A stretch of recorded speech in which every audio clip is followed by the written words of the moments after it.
की भी सत्राजित के सत्यभामा के एक बार मान का मर्दन करने के लिए ठाकुर जी बोले हम तो देखो पति हैं, हम तो कुछ ज्यादा कह नहीं सकते। सत्यभामा जी को अपने रूप की बड़ी गर्विष्ठता, अपने रूप का बड़ा अहंकार कि मैं बहुत सुंदर हूं। और निश्चित है भगवान की 16,108 पटरानियों में सबसे ज्यादा सुंदर रूप से यदि कोई है तो वो सत्यभामा है। लेकिन बंधुओं, रूप की सुंदरता कुछ ही दिन बढ़िया लगती है, स्वभाव की सुंदरता निरंतर बढ़िया लगती है। श्री रुक्मणी जी स्वभाव से सुंदर है। रूप की ऐसी सुंदरता सत्यभामा जी के भीतर, अपने रूप के आगे वो किसी को नहीं समझते। ठाकुर जी के निज 3 पार्षदों को अभिमान हो गया। सबसे पहले तो श्री सुदर्शन जी, उनको अभिमान हुआ कि हमसे ज्यादा शक्तिशाली दुनिया में कोई नहीं।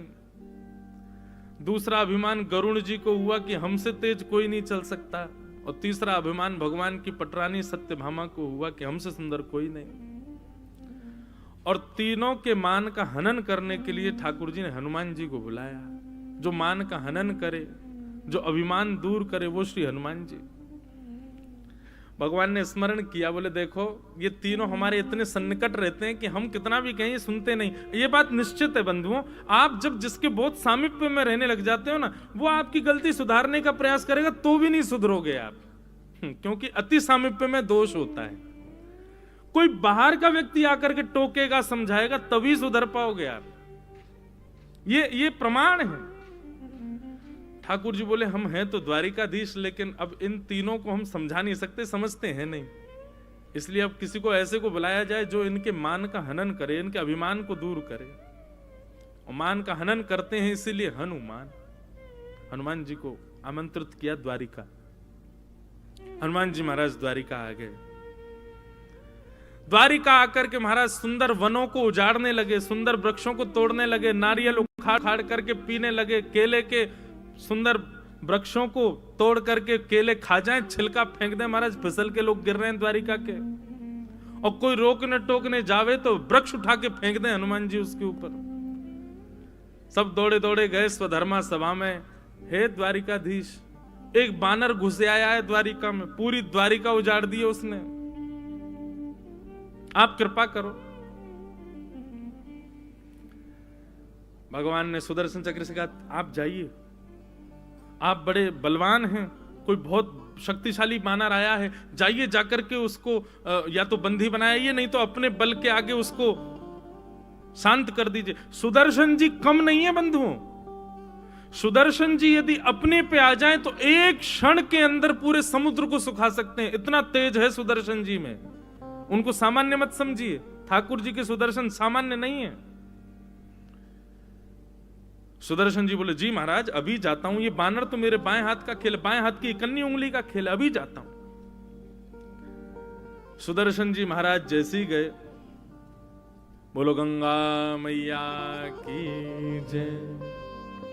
परम वीतराग, परम भगवत निष्ठ, परम विद्वान हरिद्वार से हमारे मध्य पधारे हैं, परम पूजनीय प्रातः स्मरणीय स्वामी श्री विवेकानंद जी महाराज। सब लोग करतल ध्वनि से महाराज जी का स्वागत करें। बोलो द्वारिकाधीश की, गंगा मैया की जय। जय हो विराजो महाराज। जय श्री कृष्ण महाराज।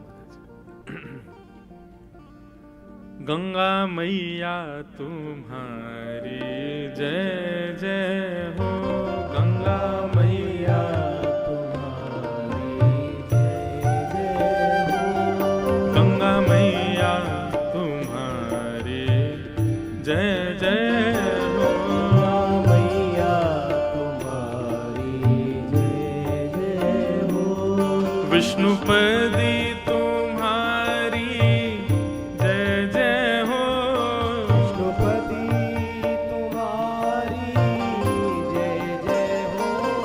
विष्णुपदी तुम्हारी जय जय हो, विष्णुपदी तुम्हारी जय जय हो, गंगा मैया तुम्हारी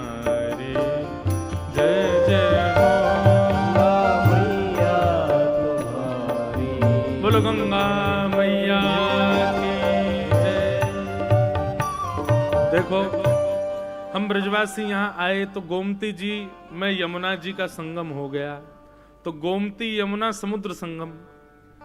लेकिन आज हरिद्वार से महाराज जी पधारे हैं तो कहीं ना कहीं आपके संपूर्ण अंग में कहीं तो गंगा जी अवस्थित हैं। आप हरिद्वार में रहते हैं और संपूर्ण जीवन गंगा जी के तट पर व्यतीत हरिद्वार भगवत धाम में हुआ है, तो निश्चित है कि पूरे तन का निर्माण गंगा जल से ही हुआ है। तो महाराज जी यहां पर जितने क्षण भी विराजमान रहेंगे मानो गंगा जी का गोमती जी में मिलकर के समुद्र संगम। देखो यहां पर तीर्थराज प्रकट हो गया है हमारे ब्रज द्वारिका मिलन महोत्सव में। अभी कहां कहां से वैष्णव संत जन पधारेंगे, उतना आनंद होता रहेगा। तो मैं क्या निवेदन कर रहा था, सुदर्शन जी को भेजा ठाकुर जी ने, जाओ एक बानर घुस आया है। पहले सुदर्शन जी बोले भगवान किसी और को भेज दो ना, इतने छोटे से काम के लिए मैं क्यों दिख रहा हूं आपको। भगवान बोले तुम ही जाओ। आज्ञा मान करके सुदर्शन जी ऐसे जा रहे थे जैसे उनके लायक ये काम ही नहीं है, जबरदस्ती ठाकुर जी भेज रहे। सुदर्शन जी जैसे कि कहां है भाई बानर, बोले वो बैठा वो वन उजाड़ रहा है पूरी द्वारिका के सुंदर वन को। सुदर्शन जी ने जैसे प्रवेश किया बोले इसके लिए तो एक अणु मात्र तेज ही काफी है। एक अणु तेज भी, 1% तेज भी सुदर्शन जी का इतना तेज है कि उसके सामने सूर्य भी फीका है। उन्होंने 1% अपने एक अणु तेज को प्रकट करके जैसे ही हनुमान जी पर आक्रमण किया, हनुमान जी बोले कहां क्या चमक रहा भाई, बड़ा डिस्टर्ब कर रहा हमको खाने पीने में। पकड़ करके सुदर्शन जी को ऐसे कांख में दबा लिया। सुदर्शन जी महाराज की जीभ बाहर निकल आई, बोले जे भाई क्या खूब जोर लगा लिए, 100 के 100 अणु तेज प्रकट कर दिया, लेकिन हनुमान जी के बाम से नहीं निकल पाए। शाम हो गई, सुदर्शन जी नहीं आए। द्वारिका के लोग गए स्वधर्मा सभा में, हे द्वारिकाधीश, बोले बानर ने पूरी द्वारिका उजाड़ दी है, पहले तो वन में ही था अब तो घरों को तोड़ रहा है। भगवान बोले हमने सुदर्शन जी को भेजा था, वो कहां गए। बोले पता ही नहीं है, आते पते नहीं है, बस एक क्षण के लिए उनका तेज दिखा पर अंतर ध्यान हो गए, कहां गए किसी को नहीं पता। भगवान बोले सुदर्शन जी, तभी भगवान ने कहा गरुण जी आप जाओ, आप देख के आओ और सुनो। हमें तो लगता है सुदर्शन जी के वश में ना आने की सामर्थ्य केवल हनुमान जी में है, कहीं वानर के रूप में हनुमान जी तो नहीं आए। आप इनको तुरंत जाकर के बोल के आओ कि शीघ्रातिशीघ्र मेरे पास आवे। गरुण जी बोले भगवान शीघ्रातिशीघ्र शब्द प्रयोग करने की आवश्यकता नहीं, आपको पता नहीं मेरी गति कितनी तेज है, मन से भी तेज चलता हूं मैं, आप शीघ्रातिशीघ्र क्यों करें। ठाकुर जी बोले भाई हमको पता है कि वो हनुमान जी ही हैं और उनको अभी बुलाना बहुत जरूरी है, पूरी द्वारिका उजाड़ देंगे, बढ़िया उनसे कहना कि भोजन प्रसादी की व्यवस्था है, शीघ्रातिशीघ्र आए। गरुड़ जी बोले फिर आप बोल रहे हो शीघ्रातिशीघ्र, मत कहिए भगवान, अभी जाता हूं, अभी आया। जाओ। गरुड़ जी महाराज पहुंचे, हनुमान जी बैठे थे, केला खा रहे थे। गरुड़ जी ने आके प्रणाम किया, जय हो हनुमंत लाल, आइए आइए आइए। बोले वो हमारे सुदर्शन जी आए थे आपके पास, कहां हैं बेचारे। हनुमान जी ने अपनी बाम उठाई तो नीचे गिर पड़े। बोले जय रे, ये हमको बहुत परेशान कर रहे थे इसलिए हमने उनको बाम में भर लिया। बोले आपका इतना प्रताप है महाराज जी कि आपने सुदर्शन जी को बाम में भर लिया। गरुड़ जी ने बेचारे सुदर्शन जी उठाए, हृदय से लगाए, बोले चलो सुदर्शन जी। बोले मेरे तो प्राण निकलने वाले थे, आप थोड़ी बहुत देर नहीं आते तो सुदर्शन जी वैकुंठ ही पहुंच जाते।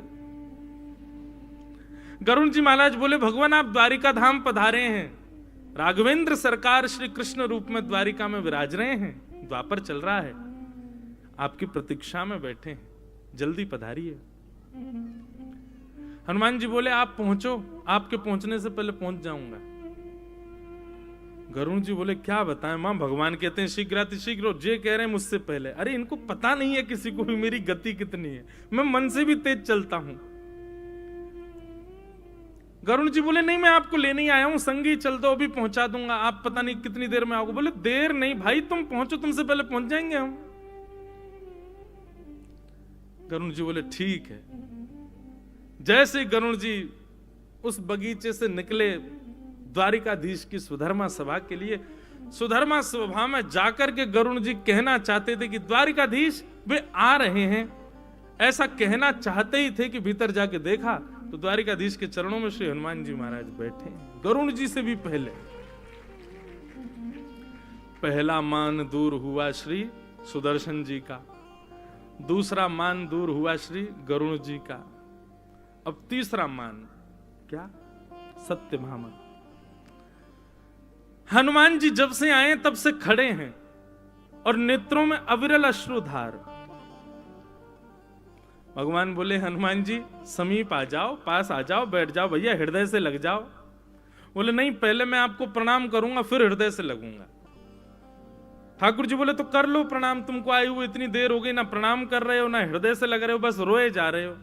बोले प्रणाम अकेले ठाकुर जी को नहीं करता ना मैं, जब से आप वन से लौट करके आए हैं तब से मैंने प्रण लिया है कि जब तक जनक सुता जानकी जी आपके बगल में नहीं होंगी तब तक मैं प्रणाम नहीं करूंगा, पहले जानकी जी को बैठाओ। अब भगवान बोले जानकी जी ठीक है प्रतीक्षा करो, हम अभी आते हैं। भगवान गए, तुरंत अपनी सारी पटरानियों को बुलाया, अष्ट पटरानियों को, कहा कि भाई देखो हनुमान जी आए हैं। वो हनुमान जी तब तक प्रणाम नहीं करेंगे जब तक हमारे बगल में जानकी जी नहीं आएंगी। आप सब लोग आपस में निष्कर्ष कर लो कि जानकी जी के रूप में मेरे बगल में कौन बैठेगा, जो बैठेगा उसी के बाद ही हनुमान जी प्रणाम करेंगे। और ये बात विचार कर लेना, जानकी जी जैसा सौंदर्य, जानकी जी जैसी सौम्यता, जानकी जी जैसी मधुरता वो होनी चाहिए। अब चर्चा तो बहुत दूर की बात, सत्यभामा जी ने पहले हाथ उठा दिया, बोले महाराज ये तो कहने की बात नहीं है, पूरी द्वारिका जानती, मुझसे ज्यादा सुंदर कोई नहीं है। ये सब भी राजी हैं इस बात में, मैं आती हूं जानकी जी के रूप में। भगवान बोले पधारो। रुक्मणी जी भी मंद मंद मुस्कुरा रही थी, रुक्मणी जी तो जानकी जी हैं, लेकिन कह रही ठीक है कोई नहीं, इनको भी होने दो, मान ही तो दूर करना है। और महाराज आज वैसे तो सुंदर है सत्यभामा, लेकिन आज और सुंदर श्रृंगार किया। हनुमान जी महाराज खड़े हैं प्रतीक्षा में, नेत्रों से विरल अश्रुधार। जानकी जी को बुलाओ, जानकी जी को बुलाओ। नेत्र बंद करके खड़े थे, द्वारिकाधीश के बगल में आकर के परम सुंदर स्वरूप धारण करके श्री सत्यभामा जी आकर के विराजमान हो गए। हनुमान जी के नेत्र खुले, ठाकुर जी को देख करके मुस्कुराने लगे। ठाकुर जी बोले हनुमान जी प्रणाम कर लीजिए अब। हनुमान जी बोले पहले जानकी जी तो आ जाएं, बैठी तो है हमारे बगल में। महाराज ये जानकी जी हैं? बोले हाँ देखो जानकी जी तो हैं। अच्छा नहीं नहीं भगवान, जनक सुता जानकी जी तो सतयुग में ही हैं, हमें लगता है द्वापर में जानकी जी की सुंदरता की पराकाष्ठा तो कोई नहीं। आप विश्वास माने और बुरा ना माने, ये आपके आगे बगल में बैठी तो मुझे पता नहीं क्यों ऐसा मन में भाव आया कि हमारे राघवेंद्र सरकार कृष्ण रूप में बड़े दयालु हो गए, दासियों को भी बगल में बैठा लेते हैं, कितने दयालु हो गए। अब तो सत्यभामा का मुख इतना सा रह गया, बोले इनको मैं दासी दिख रही हूं। सत्यभामा जी उठ करके रोती हुई अपने कक्ष में चली गई। तभी श्री रुक्मणी जी का आगमन हुआ। रुक्मणी जी को देखते हनुमान जी महाराज मदमस्त हो गए, नृत्य करने लगे, आहा चरणों से जाकर के लिपट गए, तब दंडवत प्रणाम किया श्री ठाकुर जी को। तो तीनों मानों को हनुमान जी के द्वारा द्वारिकाधीश ने द्वारिका धाम में सिद्ध कराया, सुदर्शन जी, गरुण जी और श्री सत्यभामा। तो ये चर्चा क्यों शुरू हुई थी? सत्यभामा जी बड़ी सुंदर हैं, पर रुक्मणी जी का जो सौंदर्य है वो स्वाभाविक सौंदर्य है, रूप का सौंदर्य नहीं है। इसलिए बंधुओं, ठाकुर जी रूप से सुंदरता अगर स्वीकार करते तो बहुत सुंदर बन के आई थी पूतना, पर ठाकुर जी को स्वभाव की सुंदरता ही प्रिय है। वही श्री कृष्ण जब मथुरा जाते हैं तो कुब्जा को सुंदर कहकर के पुकारते हैं, जिसकी कमर 3 जगह से टेढ़ी है। इसीलिए वैष्णवों को यह बात समझ लेनी चाहिए कि श्रृंगार और स्वरूप की सौंदर्यता, इससे द्वारिकाधीश कभी नहीं रीझेंगे। स्वभाव को सुंदर बनाओ। ये छल कपट बाजी ये सब ठाकुर जी को प्रिय नहीं है। आप बाहर से सुंदर हो, भीतर ये सब है, तो ये प्रिय नहीं है ठाकुर जी को। रुक्मणी जी ने पत्र में नवदा भक्ति की प्रथम भक्ति को विराजमान किया कि श्रुत्वा गुणान भुवन सुंदर शृण्वताम ते निर्विश्य कर्ण विवरै हरतुंगतापम् किरूपं दृशां दृशिमतामखिलार्थलाभं त्वय्यच्युता विशति चित्रपत्रपं मे।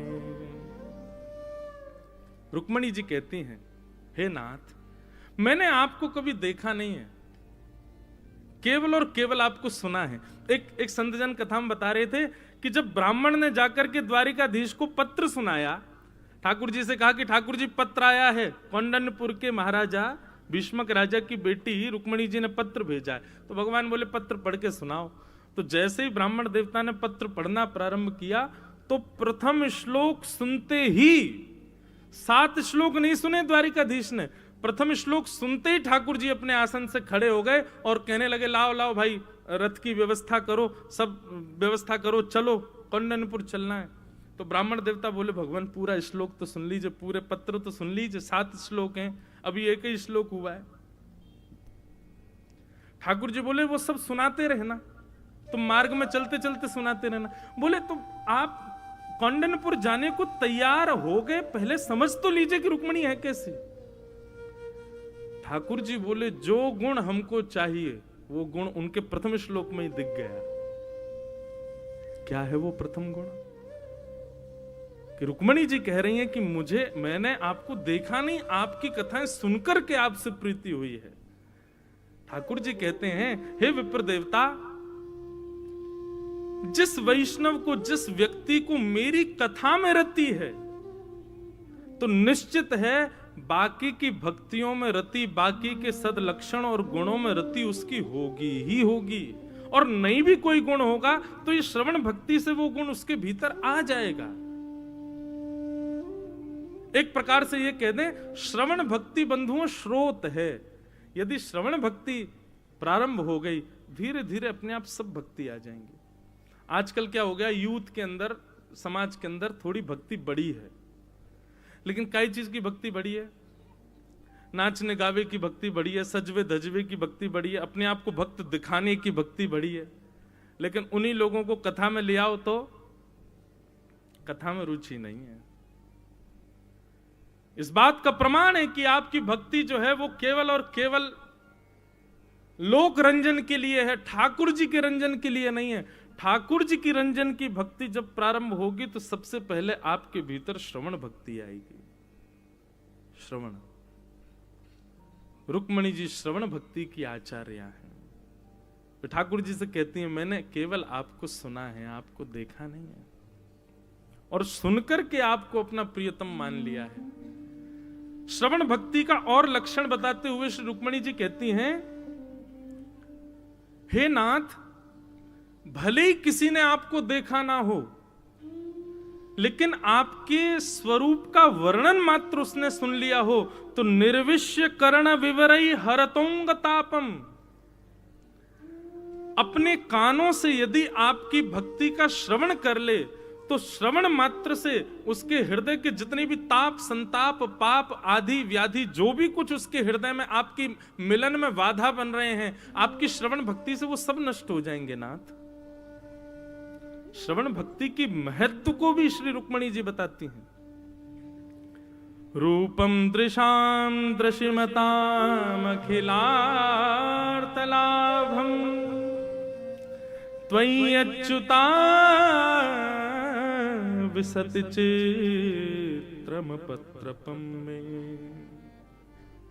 वैसे तो आपका रूप देखने मात्र से व्यक्ति के सारे विषाद नष्ट होते हैं, पर भगवान, मैं जो जानती हूं कि आपके रूप से भी ज्यादा आपकी कथा में सामर्थ्य है, आपके गुणानुवादों में सामर्थ्य है विषयों को नष्ट करने की।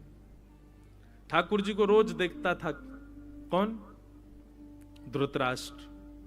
रोज देखते थे समस्त कौरव, लेकिन अपने कुभावों को नष्ट नहीं कर पाए। रोज देखते थे युधिष्ठिर, रोज देखते थे भीम, लेकिन अपने हृदय में प्रेम लक्षणा भक्ति को जागृत नहीं कर पाए।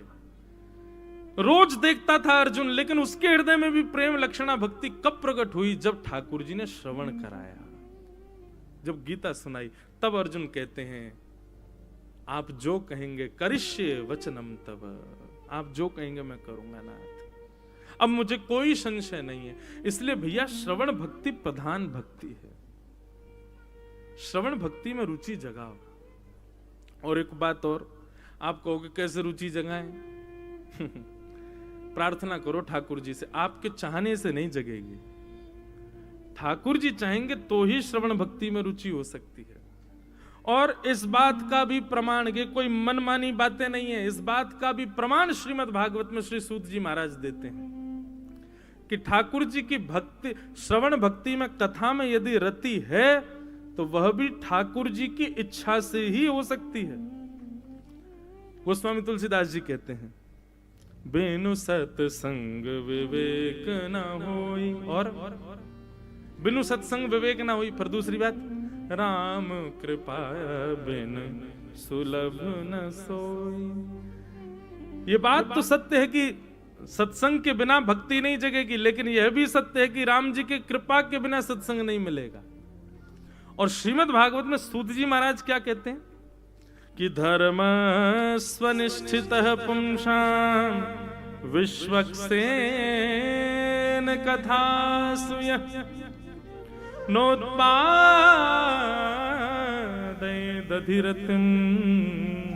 श्रम एव हि केवलम्।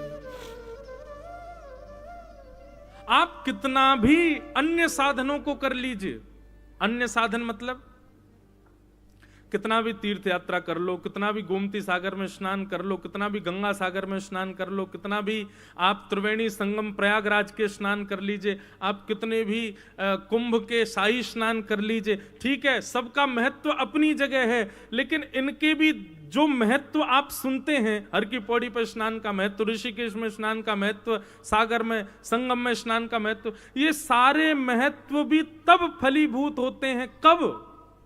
जब यहां कह रहे हैं विश्वक्सेन कथा सुयह रतिम।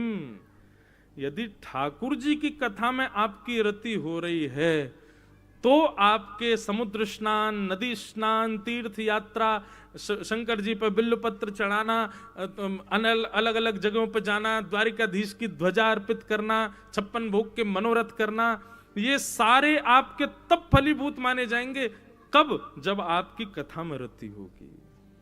समझ में आ रही है बात? नहीं आ रही? आप कितना भी अन्य साधन कर लीजिए, कितनी भी तीर्थ यात्राएं कर लीजिए, और सबको करने के बाद एक बार कथा में जाकर के बैठिए। यदि कथा में आपको रुचि बन जाए, अच्छा कथा में रुचि बन जाए, इसके भी कैसे पता चले कि रुचि बन गई है? अब आप लोग यहाँ आए हो, इतनी दूर से आए हो, तो क्या करें, दिन भर कुछ काम तो नहीं, कथा सुननी पड़ेगी जबरदस्ती? ऐसे नहीं। रुचि बनने का मतलब है कि आप ये तक भूल जाओ कि कब 1 बज गए और कब कथा विश्राम हो गई।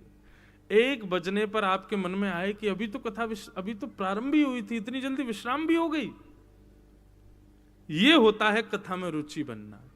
कथा में रुचि बनने का दूसरा अर्थ क्या है? बाग गदगदा द्रवते यस्य चित्तम रुदत्य भिक्षणम हसति क्वचिच्च विलज्ज उद्गायत नृत्यते च मदभक्ति युक्तो भुवनम पुनातु। वाणी गदगद हो जाए सुन करके, नेत्र सजल हो जाए सुन करके, निर्लज्ज होकर के आगे पीछे वाले क्या सोचेंगे, निर्लज्ज होकर के नृत्य करने का मन करने लग जाए, और किसी को दिखाने रिझाने के लिए नहीं, बस श्याम सुंदर के लिए, ऐसी भावना हृदय में प्रकट हो जाए, समझो मदभक्ति युक्तो भुवनम पुनातु।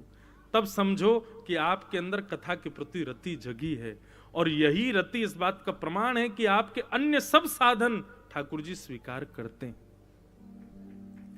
आप 56 भोग लगाओ, ध्वजा चढ़ाओ, गिरिराज जी की परिक्रमा कर आओ, संत जनों को प्रणाम कर दो, संगमों में स्नान कर लो, लेकिन कथा में आती हो लगे कब 1 बजेंगे, कब भोजन होगा, कब यहां से जाएंगे, कब कुछ होगा, कब कोई भजन आएगा, कोई कीर्तन आएगा। अच्छा, मैंने भी एक नया नियम शुरू कर दिया। अभी क्या होता है कि लोग बाग प्रश्न पत्र भेजते हैं तो उसमें लिख के, महाराज जी 1-1.5 घंटा में एक भजन सुना दिया करो। मेरे पास सब साधन, हमारे सब गंधर्वजन बैठे रहते, महाराज जी कुछ गाओ। गला भी दिया ठाकुर जी ने, पद भी बहुत सारे, लेकिन मैं जानबूझ के नहीं गाता। क्यों नहीं? कथा सुनो, क्योंकि प्रथम भक्ति श्रवण है, दूसरी भक्ति कीर्तन है। जब तक श्रवण में रति नहीं हो तब तक कीर्तन में नहीं जाने देंगे। कीर्तन भक्ति में तो सबको आनंद आता है, जो सो भी रहे होते हैं कीर्तन भक्ति में वो भी उठ जाते हैं, लेकिन श्रवण भक्ति में जगे रहो, ये ठाकुर जी की कृपा है। तो श्रवण भक्ति ये प्रथम भक्ति है। रुक्मणी जी को अपनी प्रथम पटरानी के रूप में केवल ये गुण देख करके ठाकुर जी ने स्वीकार किया। एक पति अपनी गृहिणी को उसकी एजुकेशन देख करके ले, रूप देख करके ले, परिवार देख करके ले, सौंदर्य देख के ले, स्वभाव लेके, लेकिन जगत नियंता जगदाधार द्वारिकाधीश अपनी प्रमुख पटरानी के रूप में रुक्मणी जी को स्वीकार करते हैं केवल एक गुण देख करके, कि उनके भीतर कथा सुनने के प्रति रति है। और यही बात प्रमाणित होती है रुक्मणी जी के पत्र से। एक अष्ट सखाओं का पद है, बहुत सुंदर पद है।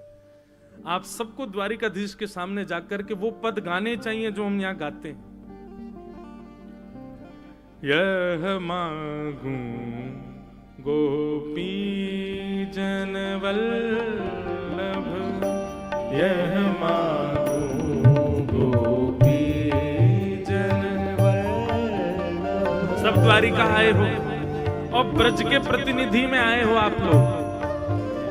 ये आप सब लोगों को जो ये आईडी कार्ड दिए गए हैं ना, ये इसलिए नहीं है कि आप इस कथा के उत्सव के यजमान आदि हो, नहीं, आप इस उत्सव में किसी ना किसी रूप से सहभागी हो, मतलब आप सब ब्रजवासी हो। और इस भाव से आप इसको पहन करके भी यदि मंदिर में जाओगे तो द्वारिकाधीश आपकी जरूर सुनेंगे। एक भाव मात्र, क्यों ब्रज लिखा उस पर, ब्रज द्वारिका मिलन महोत्सव। द्वारिकाधीश से जाकर के ये प्रार्थना कर देना, बहुत सुंदर पद है। हमें द्वारिकाधीश जी से क्या चाहिए? यह मांगू गोपी जन वल्लभ, यह मांगू गोपी जन वल्लभ। मानुष जन्म और हरि सेवा, मानुष जन्म और हरि सेवा, मानुष जन्म और हरि सेवा, मानुष जन्म और हरि सेवा। ब्रजवस बोधी जो मोहि सुलभ, ब्रजवस बोधी जो मोहि सुलभ। कितनी सुंदर कामना है, ऐसी कामना हर व्यक्ति को करनी चाहिए। क्या मांग रहे हैं ठाकुर जी से? मानुष जन्म। एक तो ठाकुर जी ये कृपा करना, इस जन्म में तो आपने मानव बनाए, अगले जन्म में फिर मानव बनाना।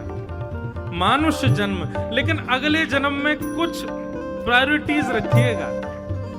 मानुष जन्म और हरि सेवा। दूसरी क्या है? बोले आपकी सेवा प्राप्त हो। मानुष जन्म और हरि सेवा। और तीसरा, ब्रज बसी बोधी जो मोहि सुलभ, ब्रज बसी बोधी जो मोहि। अभी 14 तारीख को ठाकुर जी का जन्मोत्सव, हमारे गिरधर लाल जी का। उस दिन हम पूरी बधाई गायन के बाद एक पद जरूर गाते हैं। क्या? बधाई में दीजो श्री ब्रजधाम। हे ठाकुर जी कृपा करना कि आपके इन उत्सवों की बधाई हमको केवल एक रूप में मिले। हमको वैकुंठ जाना है, साकेत जाना है, गोलोक धाम जाना है, लेकिन 7 दिन जाना है, बस कथा बता करके फिर वापस आ जाएंगे हम। 7 दिन के लिए वैकुंठ जाएंगे, कथा करके दोबारा वृंदावन ही आएंगे। हमको वृंदावन चाहिए नाथ, हमको वृंदावन नहीं छोड़ना है। ये ब्रज सदा हमारे चित्त में बसा रहे। ब्रज बस बोधी जो मोहि सुलभ, ब्रज बस बोधी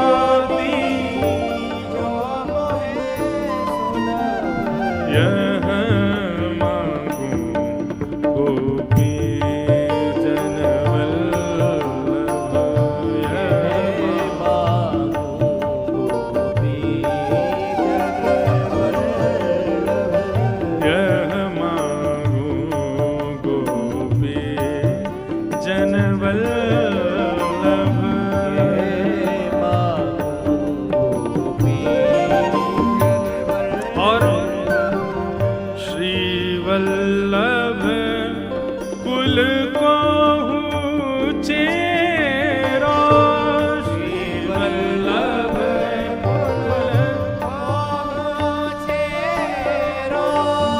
श्री रामानुज कुल को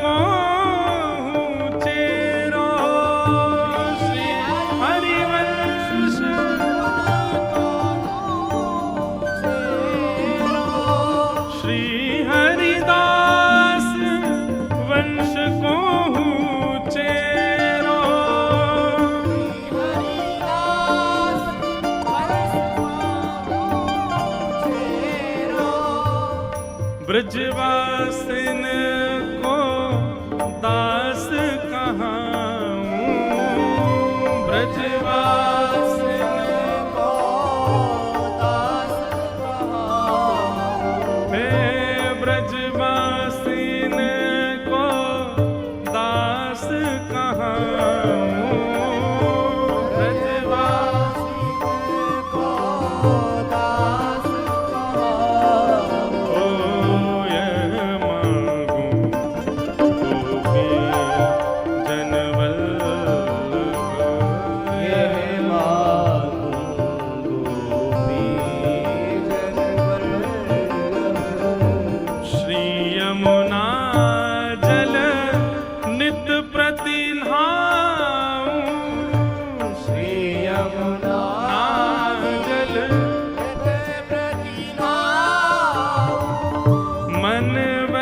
क्रम कृष्ण गुण गाऊं, मन वच कृष्ण गुण गाऊं, मन वच कर्म कृष्ण गुण गाऊं, मन वच कर्म कृष्ण गुण गाऊं। और ये सब तो मांगते जा रहे हैं हम ठाकुर जी से, और इन सब को पुष्ट कौन करेगा? धन तो बहुत मिल गया, लेकिन लॉकर नहीं है तो छुपाओगे कहां? चोरी हो जाएगा।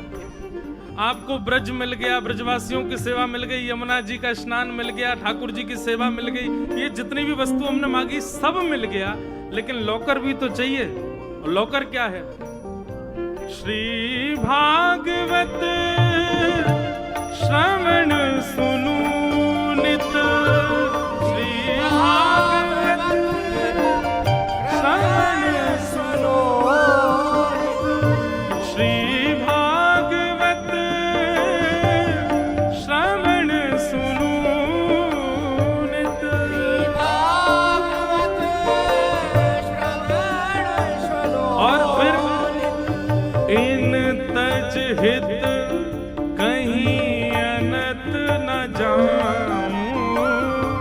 इन तज हित कहीं अनत न जाऊं, परमानंद दास यह मांगत है,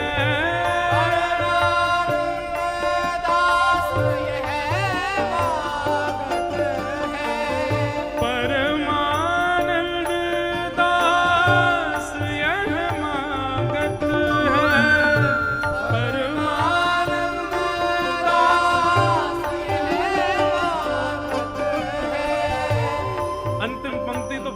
है, सब मांग लिया ठाकुर जी से, और सब मांगने के बाद भागवत जी मांगे, और भागवत जी मांगने का अंतिम भाव क्या है? नित निरखूं कबहू न अघाऊं, नित निरखूं कबहू न। हे नाथ, मैं खाने में थक जाऊं, भोजन करने में थक जाऊं, सोने में थक जाऊं, नाचने में थक जाऊं, सब कार्यों में थक जाऊं नाथ, लेकिन जब आप मेरे सामने खड़े हो, स्वामी श्री हरदास जी महाराज कहते हैं, ऐसे ही देखत रहूं तो मैं जन्म सफल कर मानूं, प्यारी को भामतो भामती को प्यारो, युगल किशोर एक ही जानो, यह मांगू गोपी जन वल्लभ। श्री परमानंद दास जी कह रहे हैं, नित्य निरखूं कबहू न अघाऊं, नित्य निरखूं कबहू न अघाऊं, यह मांगू गोपी जन वल्लभ, यह मांगू गोपी मानुष जन्म और हरि सेवा, मानुष जन्म और हरि सेवा, ब्रज बसिवो जो मोहे सुलभ, ब्रज बसिवो जो यह मांगू गोपी जन वल्लभ,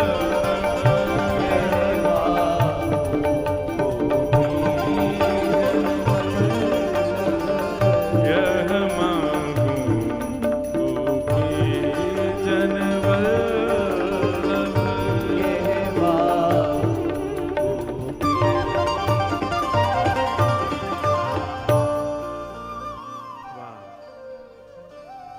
सब मांगा पर सबसे अंत में भागवत जी को मांगा परमानंद दास जी ने।